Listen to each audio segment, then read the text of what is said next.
السلام عليكم ورحمة الله وبركاته. بسم الله الرحمن الرحيم. ዛሬ እንግዲህ ለምስጋና ምን የመጣሁት አህባሾች እንግዲህ ወሃቢያዎች አላህ እጅ ያለው ይላሉ። አላህ Subhanahu Ta'ala ጀሃነም ላይ እግሩን ያስቀምጣል ይላሉ። ወሃቢያዎች አላህ ጀሃነም ላይ እግሩን ይጭንባታል ይላሉ እያላችሁ እኛ ነብዩና አለይሂ ሰላቱ ሰላም እንደምንከተል ነብዩ ነገሩንን ያለ ምንም ፍልስፍና እንደምንቀበል ከይፍያ እንደዚህ ነው ሳንል ነብዩ የነገሩንን እንደምንቀበል ስለምትመሰክሩልን እናመሰግናለን።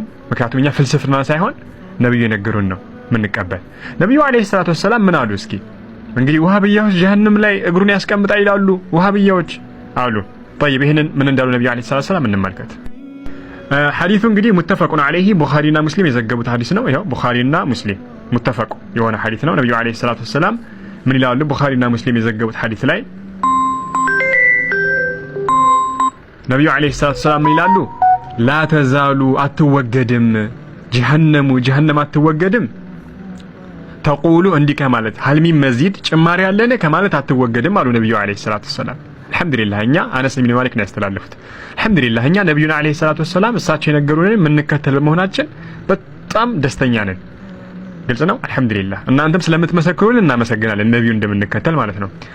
ላ ተዛሉ አትወገድም ጀሃነም አትወገድም ተቁሉ እንዲህ ከማለት ሀልሚ መዚድ ጭማሪ ያለነ ከማለት አትወገድም አሉ ነብዩ አለይሂ ሰላቱ ሰላም።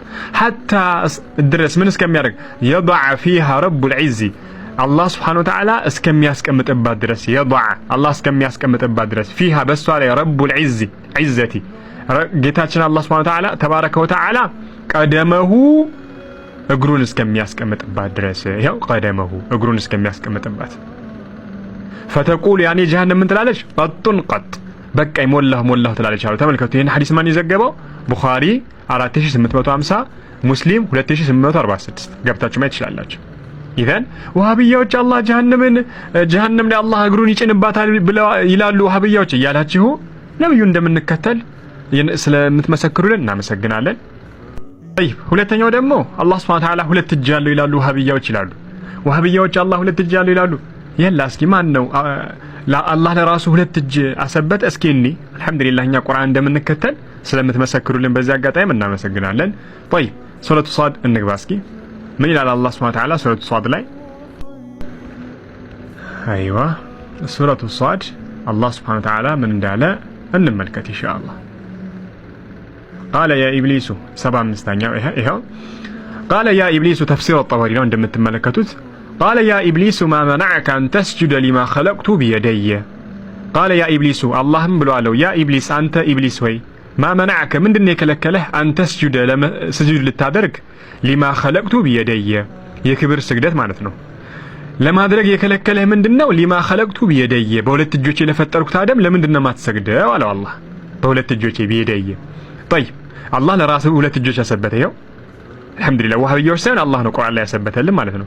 እኛ ደግሞ ቁርአን ስለመጣ ብቻ ሳይሆን እስኪ ሰለፎች ምን አሉት? ይሄው ተፍሲር الطبري ምን አሉ? ይሄንን ሲፈስሩ በየደየ የሚሉትን ሊማ خلقቱ በየደየ የሚሉትን ሲፈስሩ ምን ያሉ? የቁሉ እንዲህ ማለቱ ነው ለخلق اليد በእጅ የፈጠርኩ ሲል አላህ Subhanahu Wa Ta'ala يخبر تعالى ذكره አላህ Subhanahu Wa Ta'ala እየነገረን ነው بذلك በዚህ أنه خلق آدم بيديه አላህ Subhanahu Wa Ta'ala አደምን በሁለት እጆቹ እንደፈጠረ እየነገረን ነው አሉ። ማን? ሰለፎቹ እንደ ኢብኑ ጀሪር الطبري። ስለዚህ جزاكم الله خيرا يعني ቁርአን እንደምንከተል ሐዲስን እንደምንከተል ሰለፎችን እንደምንከተል ስለምታሳዩን እናመሰግናለን። ነገር ግን አንዳንዶቹ ስላነወሩ ብቻ አውዙ ቢላህ እንደዚህ ይላሉ አውዙ ቢላህ ስላነወሩ አህባሾች እንደዚህ ስላነወሩ ብቻ ዝም ብለን ጭራ መሆን የለብንም። ዒልም ነው እውቀት ነው። አያችሁ እኛ ለአላህ እጅንም ስናሰብት ከማንም ጋር በማይመሳሰል መንገድ እግርንም ስናሰብት ከማይሊቁ ሊጀላሊ ለሱ ኃያልነት ልቅና በሚገባ መንገድ ከማንም ጋር ሳናመሳስል ውድቅ የአላህ ለራሱ የነገረን ውድቅ ሳናደርግ ከይፍያ ሳናስቀምጥ አያችሁ ከይፍያ ማለት ነው እግር ሲባል እንደዚህ ነው እንደዚህ አይነት ነው እንደዚህ ነው እያለ ለምን አላየነውም? ማኛ ባላየነው ነገር አናወራ። ነገር ግን እንዳለው ግን ለአላህ እናጸድቃለን። አማ ከሰው ጋር ይመሳሰላል ላ በፍጹም በስም ደረጃ ደግሞ በመመሳሰል በይዘት አንድ ነው ማለት አይደለም። ምክንያቱም አላህ ያያል ካልን የአላህ ማየትና የኛ ማየት ፍጹም አንድ አይደለም። ግልጽ ነው አይደል እንዴ? አላህ ሐይ ነው። አላሁ ላ ኢላሃ ኢላ ሁወል ሐዩል ቀዩም አላህ ሐይ ነኝ ብሏል። የአላህ ሐይነትና የሰው ሐይነት ህያውነት አንድ አይደለም። አያችሁ ልክ እንደዚሁ አላህ ሌሎችም የነገረን ስለራሱ የነገረን ነገር በፍጹም አይገናኝም። ነገር ግን እንደመጣው እናሰብታለን። ይሄ ነው የአህሉ ሱና ወልጀማዓ አቋም። هذا والله أعلم وصلى الله على نبينا محمد وعلى آله وصحبه أجمعين.